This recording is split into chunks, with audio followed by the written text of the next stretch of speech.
birovni haqqini yeyish haqida Qur'oni Karim bizni qanday ogohlantiradi? Alloh taolo Qur'oni Karimda A'udhu billahi minash shaytonir rojim ya ayyuhallazina amanu la ta'kulu amwalakum baynakum bil batil. Sadaqallohul azim. Ey iymon keltirganlar, o'rtangizda mollaringizni botil yo'l bilan yemang deb marhamat qiladi.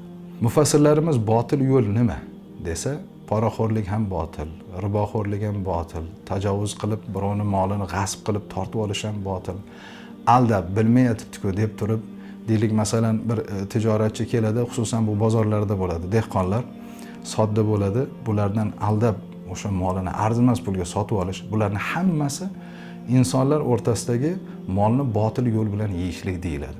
Ba'zilar shu narsani o'ziga halol deb biladi, oddiy deb biladi.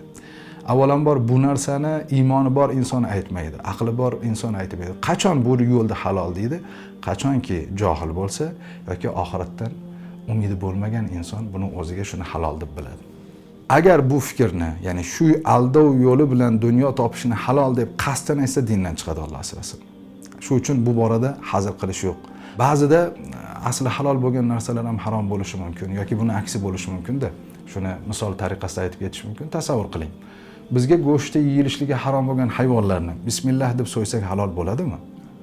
Bo'lmaydi. Uni ming bismillah Allohu akbar deb so'ygan bilan halol bo'lmaydi. Endi buni aksi bo'lgan, go'shti halol bo'lgan hayvonlar bor, masalan qo'y deylik, echki deylik, mol deylik, tuya deylik. Bularning go'shtini bismillah Allohu akbar deyish bilan halol bo'ladi. Lekin shu go'shtni harom pulga sotib olsa, u luqma halol bo'ladimi? Yo'q.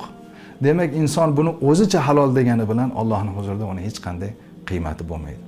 Bunaqa fatvolarni berishlik jamiyatda insonlar o'rtasida ko'plab nizolarni olib kelib chiqadi. Shuning uchun shariat masalalarini gapirishlikda nihoyatda ehtiyot bo'lish va mutaxassis bo'lsagina gapirishlikni shariatimiz talab qiladi.